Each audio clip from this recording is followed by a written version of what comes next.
pagi Bu Suher. Lagi persiapan kelas yang seru nih kayaknya. Iya nih Bu, bentar lagi mau masuk kelas 9 dengan materi sistem pencernaan. Oh, wah yang asik itu Bu. Kalau boleh tahu kira-kira seperti apa nanti gambarannya? Senang sekali Bu kalau Bu Ima itu bisa membantu mengobservasi. Saya memang ingin sesi ini lebih interaktif. Ya, bagus sekali. Nah, tujuan kita ngobrol ringan ini sebenarnya untuk support Bu Suher. Kita ingin bersama-sama memastikan pembelajaran nanti betul-betul berkesadaran, bermakna dan menggembirakan bagi siswa, sekaligus mencapai tujuan yang Bu Suher harapkan. Siap Bu, saya siap berkolaborasi. Oke, mari kita mulai ya Bu. Jadi untuk pertemuan hari ini, kira-kira apa tujuan pembelajaran spesifik yang akan Bu Suher inginkan? Ya baik Bu, untuk hari ini siswa tujuannya itu memahami perjalanan makanan dari mulut hingga ke anus. Oh ya, pada dasarnya ide dasarnya sudah tepat ya Bu, memahami. Namun bisakah tujuan memahami itu diuraikan lagi Bu, biar lebih operasional agar bisa kita amati?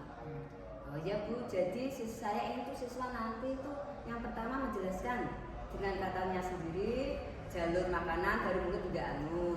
Yang kedua mengklasifikasikan jenis-jenis enzim berdasarkan organ penghasil enzim. Itu yang ketiga menyimpulkan akibat jika salah satu organ pencernaan mengalami gangguan. Luar biasa Bu Suher. Nah, sekarang tujuan pembelajarannya sudah jelas dan terukur ya Bu ya. Baik, sekarang strategi atau aktivitas apa yang Bu Suher rencanakan untuk memastikan ketiga tujuan tadi tercapai?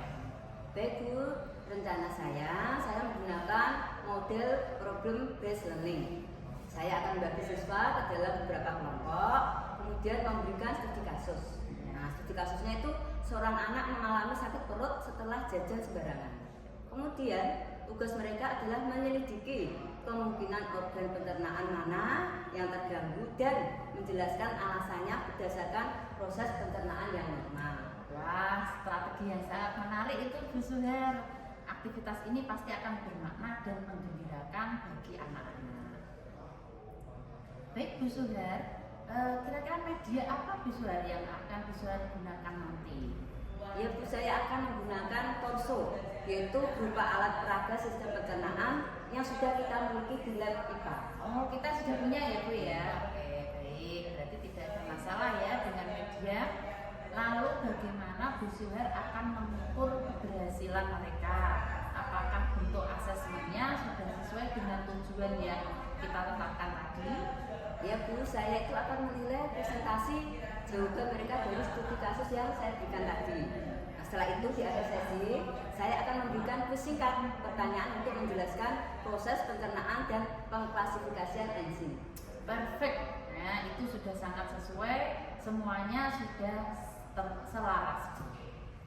Baik, ini rencana yang sangat solid ya Bu Suher. Sekarang saya akan masuk ke kelas dan untuk mengobservasi Bu Suher. Namun sebelumnya ini saya pengen tahu aspek spesifik apa yang paling Bu Suher ingin dapatkan umpan baliknya dari saya nanti. Baik Bu, saya itu ingin sekali meningkatkan keterlibatan semua siswa. Kan ada siswa yang pendiam, ada yang pasif. Nah, jadi saya ingin fokus observasinya pada cara saya mengembangkan keterlibatan semua siswa dalam aktivitas berbasis masalah. Dan yang kedua, bagaimana efektivitas kolaborasi di dalam kelompok mereka. Baik, oke, kita sepakati ya Bu, berarti ada dua fokus ini yang ingin Bu Suher dapatkan umpan baliknya. Yang pertama, strategi yang digunakan untuk keterlibatan siswa, dan yang kedua, dinamika kolaborasi dalam kelompok selama menyelesaikan masalah. Bagaimana? Apakah sudah pas tadi? Oh, iya Bu, sudah sangat pas sekali. Oke, baik. Bu Suher, baik Bu Suher, mari kita ciptakan pembelajaran yang berkesadaran, bermakna dan menggembirakan bagi siswa. Selamat mengajar Bu Suher.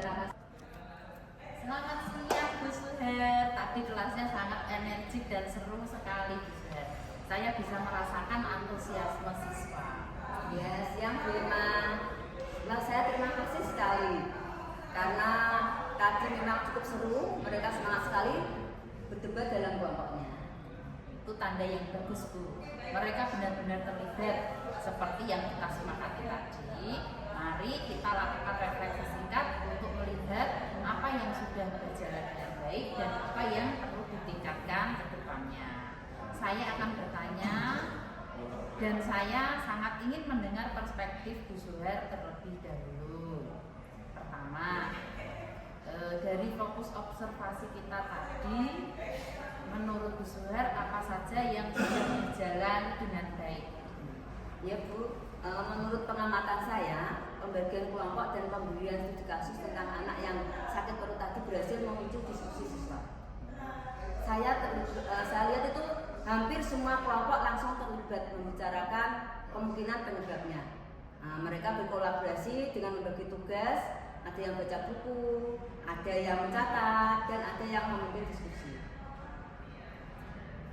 Baik. Selanjutnya, apakah menurut Bu Zuhair ketiga tujuan pembelajaran yang kita sepakati tadi tercapai?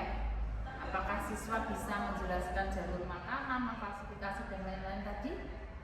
Ya Bu, untuk menjelaskan dan menyimpulkan, saya rasa iya. Tapi untuk mengklasifikasikan enzim, saya agak ragu. Soalnya saat presentasi itu mereka lebih fokus pada organ dan gejalanya, bukan pada nama dan fungsi enzim secara spesifik. Nah, betul. Observasi Bu Zuhair sangat tajam ini. Ya, memang Bu, tadi itu dari 5 kelompok yang presentasi, 4 kelompok menyebutkan organ dan gangguannya. Jadi ada yang menyebutkan mungkin di lambung karena kebanyakan asam kayak tadi gitu ya Bu ya, ada anak gitu ya. Tetapi hanya 1 kelompok yang bisa menyebutkan peran enzim pepsin. Nah, ini menunjukkan bahwa 2 tujuan pertama tercapai, tetapi tujuan yang ketiga mungkin butuh pendekatan yang sedikit berbeda. Lalu apa saja tantangan utama yang Bu Zuhair rasakan selama proses pembelajaran tadi?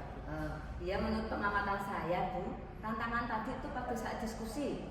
Beberapa siswa itu ada yang pendiam tetap diam dan hanya mendengarkan saja. Kemudian saya juga merasa waktu untuk menjelaskan konsep enzim di akhir terasa itu sedikit terburu-buru karena waktu presentasi kelompok molor. Oh iya, nggak apa-apa Bu, ini sudah sangat bagus kok Bu Zuhair. Nah sekarang mari kita bahas untuk peningkatannya.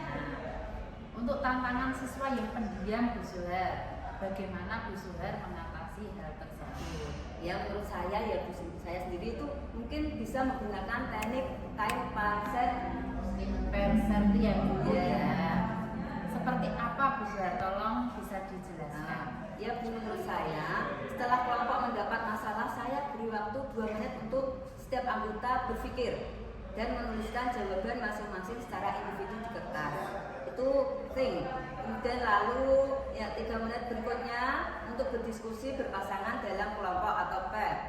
Dan untuk mencocokkan jawaban, setelah itu kelompok berdiskusi atau set. Nah, jadi strategi ini memastikan setiap anak memiliki waktu untuk berpikir mandiri dan memiliki bahan untuk dikontribusikan. Sehingga nanti mereka itu yang pendiam pun lebih percaya diri dan bisa berbicara. Bagus sekali Bu ya. Oke, bagus sekali itu tadi ya strateginya. Lalu biar tim Perser tadi bisa berjalan dengan baik, dukungan apa yang Bu Zuhair butuhkan? Saya itu ingin sekali pernah melakukan teknik ini, jadi saya itu hanya cukup mengingat-ingat kembali langkah-langkah tim Perser lewat video YouTube saja. Oh iya, baik. Jadi cukup melihat di YouTube saja ya Bu, itu nanti sudah bisa ya Bu ya. Bagus sekali Bu Zuhair. Jadi untuk tindak lanjutnya kita sepakat untuk mencoba integrasikan tim Perser dalam diskusi kelompok ya. Siap Bu Irma, terima kasih banyak atas umpan baliknya yang sangat spesifik dan membangun. Nah, ini sangat membantu untuk perbaikan mengajar saya ke depannya. Sama-sama Bu Zuhair. Sekali lagi tadi kelasnya sudah sangat bagus. Terima kasih atas kesediaannya untuk berkolaborasi dan semangat untuk terus berkembang ya Bu.